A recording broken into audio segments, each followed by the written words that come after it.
Pagbukas ng pinto ay nauna na siyang pumasok sa loob para buksan ang ilaw sa sala. Pakilagay na lang ang susi dyan sa side table. Bili niya.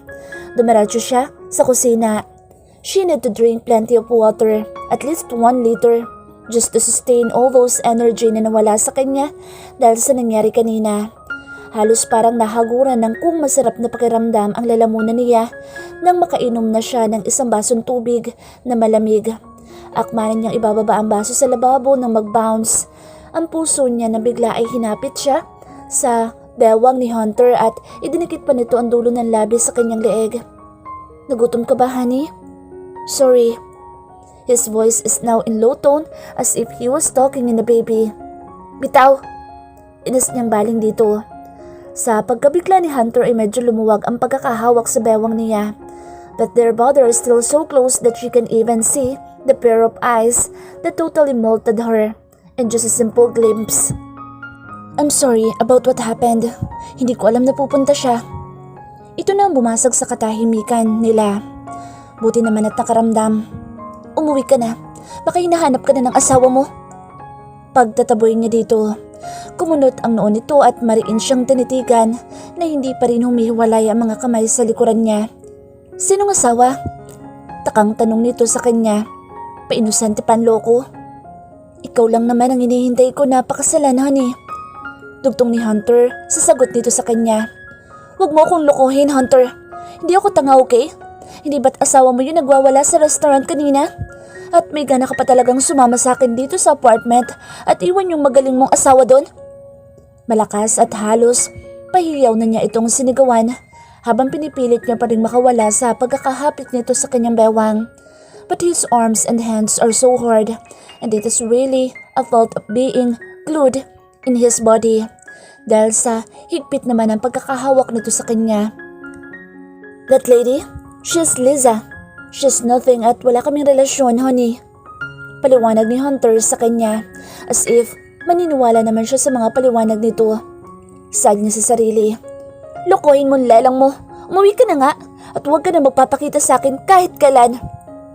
Nakakma na siyang tatanggalin ng pagkakayakap ng mga braso nito sa bewang niya nang lalo pa nitong idiin ang katawan nito sa kanya.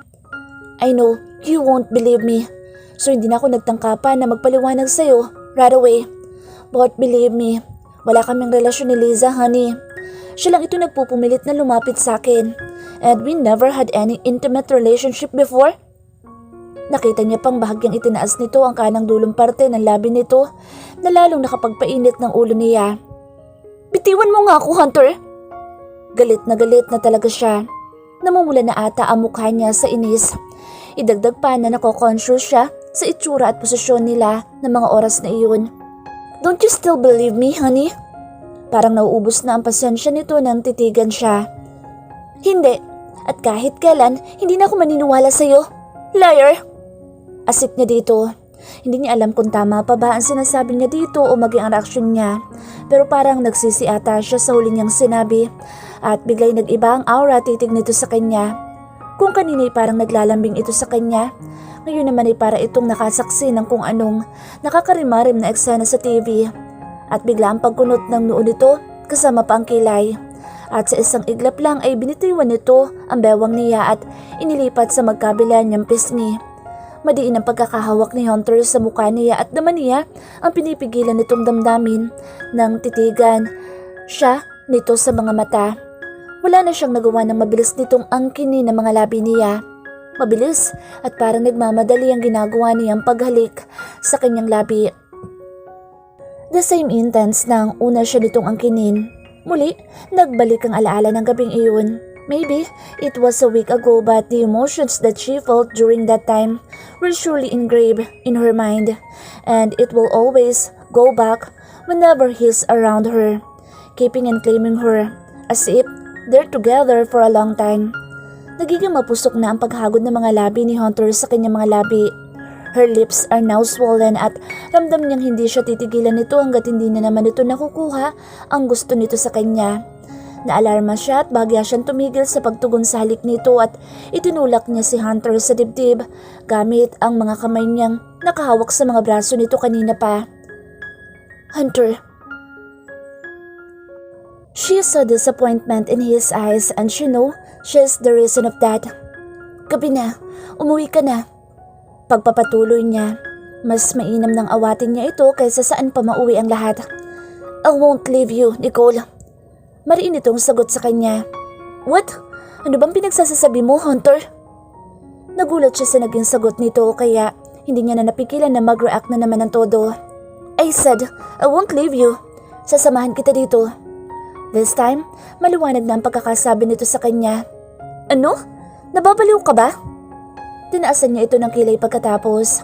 Hindi ako aalis sa tabi mo hanggat hindi ka naniniwala na wala kaming relasyon ni Liza, honey. At lumabas din ang gusto nitong mangyari. Napaka-unbelievable talaga ng taong ito. Siya na nga may kasalanan, ito pa may ganang manakot. Ay, okay, sige na. Naniniwala na ako sa sinasabi mo. Uwi na. Pagtataboy niya dito. After that, a wonderful smile reflected in his lips. Para bang ngiting nagwagi sa laban. Doon na lumuwag ang pagkakahawak sa kanya ni Hunter at dahan-dahan siyang dumistansya. So okay na tayo? Tanong muli ni Hunter sa kanya. Hindi siya sumagot agad kaya may pagbabanta na naman ang boses nito.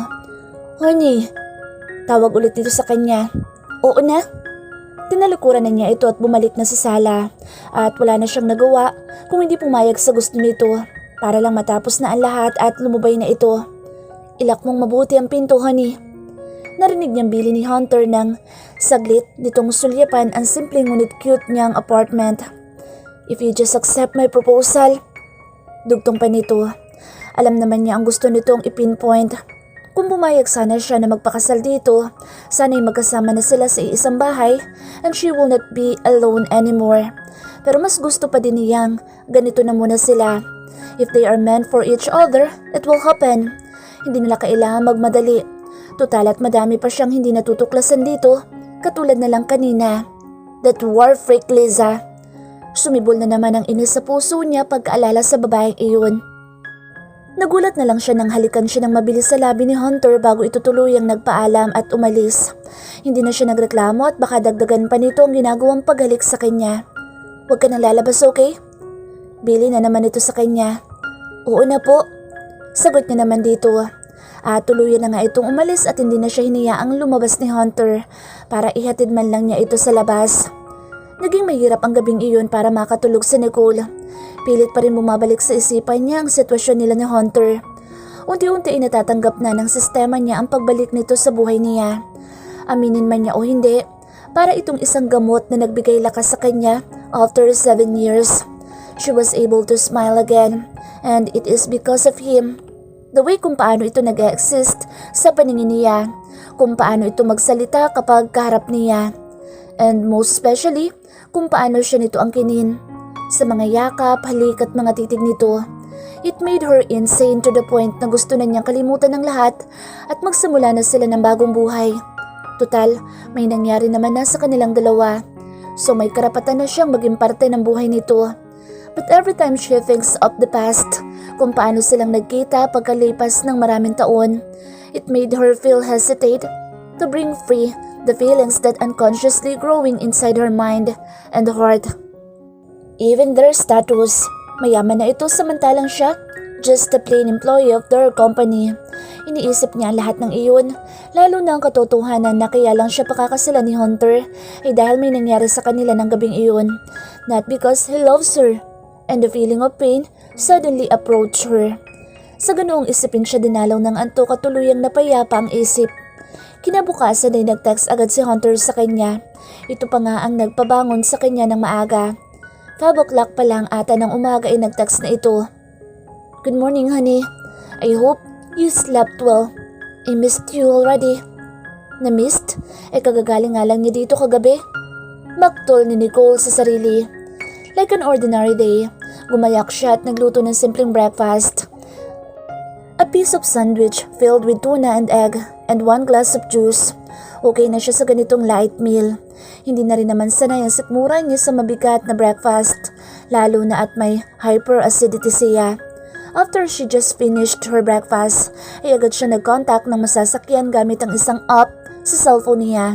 Mga less than 15 minutes lang ata ay nasa kanto na nila ito. Doon na lang niya ito hinintay. Bago siya umalis ng bahay sa umaga ay palagi niyang binoblower ang hanggang lagpas balikat niyang buhok. And she made sure na maayos ang pagkakaayos nito, nakalugay man o naka-ponytail. Pagdating ng office ay pinagtitinginan na naman siya ng ilan niyang mga kasamahan sa trabaho na para bang may mali na naman sa suot niyang damit o nagagandahan lang sila sa buhok niya. Alin man sa dalawa, wala na siyang pakialam at nandoon naman siya para magtrabaho at hindi humanap ng kaaway. So she continues walking until nakita na naman niya ang cubicle ni Monica na nakabakante na naman. Napapadalas ata ang pag-absent ng isang iyon. Sa bagay, kahit naman hindi buo ang sahod nito ay mabubuhay pa rin ito na parang prinsesa. Hindi katulad niya, kailangan kumayod para lang mabuhay na maayos. At nang marating na niya ang kanyang table ay nagdadalawang isip pa siya kung hindi ba siya naligaw ng table o papaano. Puno kasi ng mga chocolates ang kalahati ng table niya, puro mga imported pa. Sa isang side naman ay isang malaking bouquet of red roses. May kasama din itong card sa loob. Nang mapatingin naman siya sa kanyang upuan, ay halos ma-occupy na nito ang buong size ng chair niya sa laki ng teddy bear na nakaupo doon. Kaya siguro pinagtitinginan na naman siya ng mga kasamahan niya kanina dahil sa mga nakalagay ngayon sa table at upuan niya na kung ano-ano. At nang mapansin niya ang card na nakasingit sa pulumpo ng bulaklak, mabilis niya itong kinuha at binuksan. For you, honey. I always missing you and thinking that we're finally together. And I'm really sorry for what happened yesterday. Love, Hunter. Natuwa naman siya. Hindi lang ang isip niya kung hindi pati ang puso niya ay na-appreciate ang ginawang iyon ni Hunter. Medyo nakabawi naman ito sa ginawa nitong kasalanan kahapon. At hindi nga nagtagal ay tumawag ito sa kanya. Sinagot naman niya ito agad, thinking na dapat siyang magpasalamat dito. Hello? Bungan niya dito. Nagustuhan mo ba, honey, ang mga pinadala ko? Agad ay tanong nito sa kanya. Oo. Salamat nga pala dito sa mga pinadala mo. Hinawakan pa niya ang ibang mga chocolates at sweets na pinadala nito. Those are may pambawi sa mga nangyari kahapon. Natatawa nitong komento sa kanya. Talaga lang ha? Tila inaarok pa niya kung talaga nagsasabi ito ng totoo o hindi. Here we are again, honey. How many times do I have to tell you na ikaw lang, walang iba? Ikaw lang ang hinihintay ko. Believe me. Nagsusumamo ang tono ng boses ni Hunter. Para natuloy siyang bibigay dito, isang please pa nito. Oo na? Sinagot niya na ito nang matigil na. What do you mean oo na? Oo na? As in tayo na o payag ka na magpakasal sa akin, honey? Bigla ay nabuhay ng dugo si Hunter base sa narinig niyang saya sa boses nito. Ano? Wala akong sinasabing tayo na, okay? O magpapakasal ako sa'yo. What I mean is, oo na, naniniwala na ako sa mga sinasabi mo, ganun. Natatawan niyang litanya dito. Hindi ito agad nagsalita. She felt that it is because of her and the way she answered his sentiments. Akala ko kasi, hindi na nito dinugtungan ang sasabihin. Mamaya na tayo mag-usap, Hunter. Nandito na si Sir Xavier. Paalam niya dito. Kahit naman kapatid nito ang may-ari ng pinagtatrabahuhan niya, ay hindi naman niya kayang i-take for granted ang trabaho niya just because magkakilala sila ni Hunter. Okay. One last goodbye word na sinabi ni Hunter and he ended his call. Parang may lungkot na lumukob sa puso niya pagkatapos maputol ang tawag ni Hunter. There is something that she can't explain. The sadness in his last word na parabang everything he does for her is not that important. Aaminin niya, may guilt kahit papaano siyang naramdaman. Hindi naman siguro ito basta-basta magsasawa sa pagsuyo nito sa kanya. Dahil kung basta na lang itong magsasawa, sa tingin niya, hindi ito sincere sa lahat ng mga sinabi nito tungkol sa kanilang dalawa. At hindi naman siguro iyon basta mangyayari. Pangaalo ni Nicole sa sarili. Nagpatuloy ang pagpapadala ng mga kung ano-anong pagkain ni Hunter sa office nila simula nang tanggapin niya ang una nitong binigay sa kanya. He even texted her regularly na parang natural lang nitong ginagawa sa kanya dati pa. Medyo dumalang-alang niya itong nakikita dahil busy daw ito sa expansion ng Hotel Montefalco at sa binabalak nitong pagtatayo ng isang branch sa London kaya hindi na siya nagtataka kung bakit dumalang ang pagdalaw nito sa kanya. Hindi nga niya maintindihan ng sarili kung bakit kailangan niyang malungkot na hindi niya ito nakikita o nakakasama ng madalas. Samantalang sa nakalipas na 7 taon ay nalampasan niya ang kalungkutan na hindi ito nakikita. She's longing for his scent, voice, and the way he gives her looks na parang nakakapatid ng hininga. From this feeling, why should two acted this way? Saway ni Nicole sa sarili. Para tuloy siyang mababaliw sa kaiisip kay Hunter at magsisinungaling siya kung sasabihin niyang hindi niya ito namimiss. She misses him so much. Doon parang bumukas ang isipan ni Nicole sa lahat. Sa nararamdaman niya, sa iniisip niya. Bakit parang isang iglap, hindi na niya kilala ang sarili niya? Bakit kahit anong tanggi ang gawin niya, hindi pa rin siya makalusot sa katotohanang unti-unti? Ang pagmamahal niya para kay Hunter na akala niya'y naglaho na ay muling nagbabalik sa buo niyang sistema. At ang puso niya mismo ang nagpapahiwatay nito. Kinuha niyang kanyang cellphone at susubukan niyang tawagan si Hunter. Sasabihin na niya ang tunay niyang nararamdaman dito. When she started to dial his number, ay out of coverage naman ang narinig niyang feedback mula sa number nito. Nawawala na tuloy siya ng pag-asang makausap niya ito. At nang makailan nga siyang nag-dial ay wala pa ring response. At itinago na lang niya ang kanyang cellphone sa loob ng bag. At bigla inilagay niya sa kanyang pisngi ang isa niyang kamay at nangalumbaba. Hey, may hirap barigahin yan. Bungad sa kanya ni Jason at nagulat pa siya sa bigla nitong pagdating. Jason! Muntik pa siyang napahiyaw sa gulat. Long time no see. Biro niya kay Jason.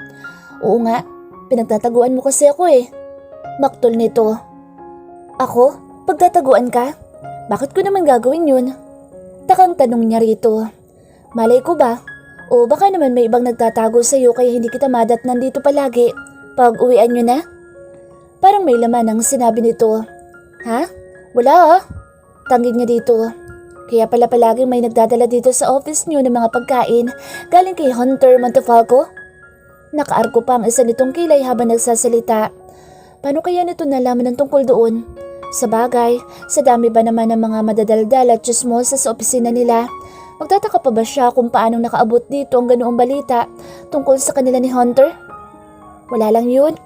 Tanggi niya pa rin sa paratang nito. Baka makalusot kahit paano. Wala ba talaga? Kung wala yun, dapat isinusoli mo mga binibigay niya katulad ng ginawa mo sa akin dati. Bulalas nito sa kanya. Ganoon na ba siya ka-harsh dati kay Jason at ginawa ba talaga niyang isoli ang mga binigay nito sa kanya? Parang minsan lang naman ata iyon. That was the first time na binigyan siya nito ng mga bulaklak at agad ay nakasulat sa letter kung pwede siya nitong ligawan. Kaya ayun, pinasaoli niya ang mga bulaklak na binigay nito sa nag-deliver sa kanya. But he accepted all those things na galing sa kanya. So it means may pag-asa siya sa'yo? Ganoon ba?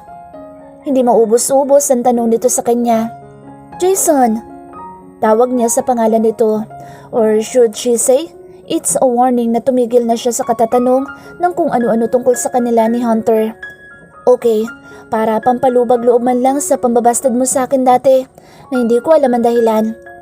Nakangisi pa ito. Let's have a dinner. Isama mo si Monica para 3 tayo. At baka bigla tayong makita ni Hunter na tayo lang dalawa ay magwala pa yun. Nakakaloko nitong biro. Wala na nga silang nagawa ni Monica kung hindi sumama kay Jason at binantayan pa siya nito hanggang mag-uwian. Buti na lang at wala ang boss nila. At isa pa, go na go si Monica nang sabihin niya dito na nagyayaya si Jason na lumabas. Matagal-tagal na rin daw kasi ang last nilang gala. At yun ay noong una silang tumuntong sa Hotel Montefalco. Nagapunan sila sa isang restaurant bago tumungo sa isa sa mga bar sa Taguig. Like the usual bar, maingay at halos parang ang lahat ay gustong lunurin ang sarili sa alak at sa tugtuging umaalingaw-ngaw sa loob ng bar. Nagkwentuhan sila habang umiinom ng pambabaeng alak nang makaramdam siya ng hilo at nagpaalam siyang pupunta muna ng CR. Pagkadiretso niya sa CR ay agad niyang sinuka ang nakabarang mapait sa lalamunan niya. Bahagya naman siyang nagaanan ng pakiramdam dahil doon. Paglabas niya ng CR ay minabuti niyang lumabas muna ng bar para makalanghap ng ibang hangin bukod sa hangin sa loob ng bar na nanuot na ata sa ilong niya. Binaybay niya ang pasilyo papunta sa exit ng bar. Naglakad-lakad siya hanggang mahinto ang paa niya sa gilid ng isang pasong malaki. Mula doon ay tanaw niya ang ilang mga nakaparadang mga sasakyan sa labas ng bar at para siyang binuhusan ng malamig na tubig na unti-unti maaninag niya ang dalawang tao sa gilid ng isang kotse. Si Hunter, kasama nito si Liza. Nag-uusap ang mga ito nang bigla ay halikan nito si Hunter at wala nang nagawa ang huli nang hawakan nito ni Liza sa batok at sinibasib ng halik. Napapikit na lang siya at hindi niya kayang tingnan ang senaryong nadatna niya sa labas. Kulang na lang ay mapakapit siya sa hamba ng pinto ng bar para hindi tuluyang mabuwal. Pakiramdam kasi niya ay kulang pa ang painumin siya ng isang basong wine nang makita niya kung paano halikan ni Liza si Hunter. At wala man lang itong ginawa para pigilan ang babaeng iyon. Pinihit niya ang kanyang mga paa, papasok sana sa bar para yayain na sila Monica na umuwi. Nang bigla ay nabunggo siya sa isang bulto ng katawan. Jason! Gulat siyang nalingunan ito sa likod niya. Nakita din siguro nito ang nangyari o nangyayari kina Hunter ngayon. Hayaan mo na silang dalawa. Let's go! Yaya nito sa kanya. Maya-maya ay lumitaw din sa likod nila si Monica, dala ang bag niya. Ano, uwi na tayo? Tanong nito sa kanila ni Jason na halatang walang alam sa nakita nilang dalawa.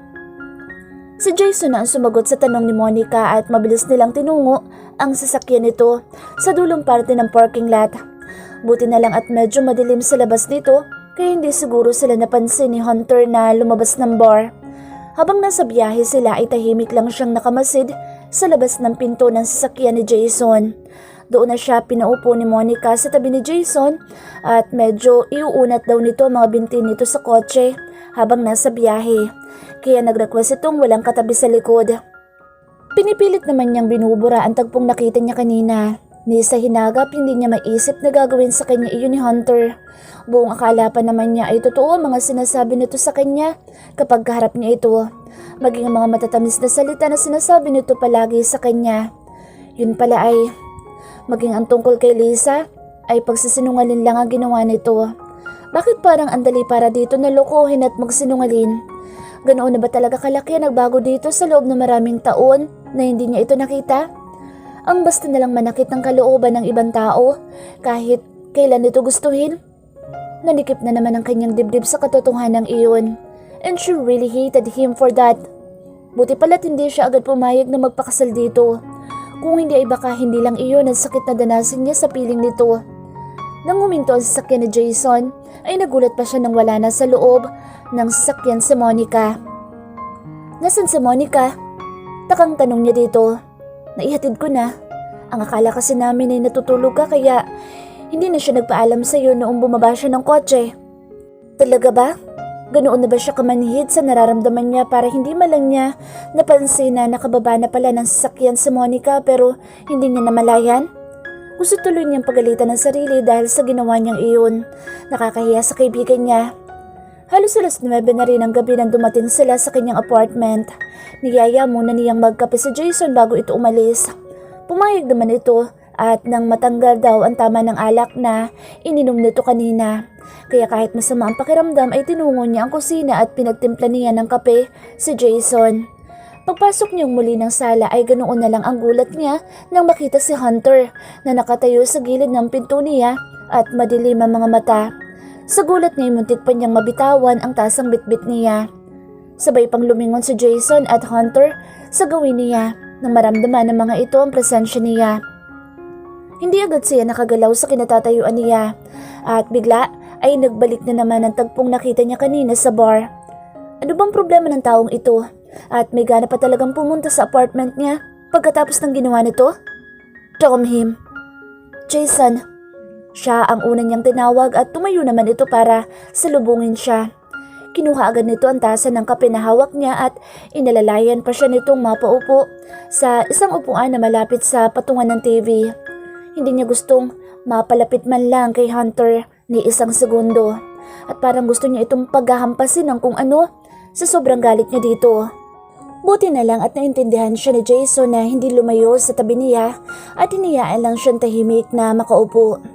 Nang lingunin niya ang pwesto na kinatatayo ni Hunter, ay nagsalubong ang mga mata nila. Ang mata nito ay matatalim ang titig sa kanya na parabang siya pa ang may ginawang mali dito. Sinalubong niya ang galit na titig nito sa kanya at buong tapang niya itong tinanong. Anong ginagawa mo dito? Galit niyang tanong dito. What? Inosenteng tanong nito sa kanya. I just came here to visit you at surpresahin ka. Pero ako pa ang mas na-surprise sa pagdating ko dito. Tumingin ito sa dako ni Jason na ngayon ay katatapos lang inumin ng isang tasang kape na tinimpla niya para dito. Umalis ka na. Matapang ang pagkakasabi niya noon dito, pero ni hindi man lang ito nakitaan ng kahit na anong takot sa itsura at kilos nito. Sa halip ay lumapit pa ito sa pwesto niya. We need to talk. Tayo lang dalawa. He said that with his firm and authoritative voice. Napabuntong hininga na lang si Jason at binalingan niya ito. Alis na ako, Nicole. Bukas na lang tayo magkita at mag-usap. Hinawakan pa siya nito sa balikat, tanda na palagi lang itong nasa tabi niya kapag kailangan niya ito at ang tulong nito. Hindi na nga niya napigilan si Jason nang umalis ito. Nagulat pa siya nang sundan ni Hunter ang pintong nilabasan nito at ito pa mismo ang naglock noon. Tumayo na si Nicole sa pagkakaupo para dalhin sa kusina ang pinag-inuman ni Jason na inutusan na lang niya na ilapag ang pinag-inuman nitong tasa sa side table na nasa sala niya. Wala siyang pakialam kay Hunter. Pagbalik niya ng sala ay pagtatabuyan niya rin itong umuwi. Gusto niya matulog at literal na pagod ang isip at katawan niya maghapon. Pagkabalik niya ng sala ay nandoon pa rin si Hunter. Ngayon ay sa puno na ng hagdan ito nakasandal at parang malalim ang iniisip. Umuwi ka na. Pagod niyang litanya dito at dinampot niya na sa upuan ng shoulder bag na dala niya kanina. Pakilak na lang ang pinto pag alis mo. Bilin niya pa dito. Madali lang namang ilak ang pinto niya sa loob at wala siyang balak na makipag-usap o makapagtalo pa dito. Sapat na ang mga nakita niya kanina para magising siya sa katotohanan ng hindi talaga sila ang para sa isa't isa. Malaki na talaga ang pagkakaiba ng Hunter na nakilala niya dati sa Hunter na minamahal niya ngayon. Tangkanan niya itong lagpasan at ihahakbang ang isa niyang paa patungo sa taas ng kwarto niya nang hawakan siya nito sa braso ng mahigpit. Ano ba? Bitiwan mo nga ako, Hunter? Sigaw niya dito. Anong ginagawa ni Jason dito sa oras ng gabi? Mas matapang nitong tanong sa kanya. Wala ka nang pakialam doon. At pabalang niyang hinila ang isa niyang braso na hawak nito. Pagkabawi niya sa braso niya ay hiniklat naman nito ang kanyang bewang ng mahigpit. Papalapit sa katawan nito. As far as I'm concerned, nag-usap na tayo hindi ba? That I'm giving you time para mag-isip tungkol sa ating dalawa at magpakasal afterwards. Hindi ang makapaglampungan ka sa Jason na yun. Galit na wika nito sa kanya. Parang nag-akyatan ang lahat ng galit at inis na nararamdaman niya ng oras na iyon sa kanyang ulo at otomatikong nasampal niya si Hunter dahil sa sinabi nito o tamang sabihin na paratang sa kanya. At ito pa may lakas ng loob para sigawan at paratangan siya na nakikipag-flirt kay Jason. Wala kang pakialam kung sino kasama ko dito sa apartment ng oras ng gabi, okay? At tungkol dun sa usapan natin, kalimutan mo na yon. Dire-diretso niyang sagot dito. No! Anong kalimutan? We have agreed na bibigyan natin ng chance ang isa't isa, hindi ba? Umaarte pa rin ito sa harapan niya na parang okay lang ang lahat at walang problema sa kanilang dalawa. Samantalang siya'y parang pinagsakluban ng langit at lupa ang pakiramdam niya nang makita niya itong kahalikan ng Liza na iyon. Kalimutan mo na usapan natin at pagod na ako, Hunter. Bigla, ang pagbaba ng enerhiya niya nang sambitin niya iyon kay Hunter. Hindi ko maintindihan ang sinasabi mo, Nicole. Bigla naman ang pagkalito sa boses ni Hunter pagkarinig sa sinabi niya. Hindi pa may relasyon kayo ni Liza? Bakit ba pinipilit mo pa rin ang sarili mo sa akin, ha, Hunter? Hindi na niya napigilan ang tanungin ito at sa tingin niya ay yun ang mas makabubuti at ang malaman niya ang totoo at hindi na siya magmukha pantanga sa harapan nito. Anong relasyon? We don't have any relationship. Ilang beses ko bang dapat na sabihin yun sa'yo, Nicole? Agad na sagot nito sa kanya. Anong wala? Kitang-kita ng dalawa kong mga mata kung paano kayo maghalikan sa bar kanina. Tapos magkakaila ka pa ngayon? Naibulalas niya din sa harap niya ang kanina niya pa gustong isumbat dito. Nakita niya ang biglang pagtahimik ni Hunter at parang nagising ito sa katotohanan na isinawalat niya dito.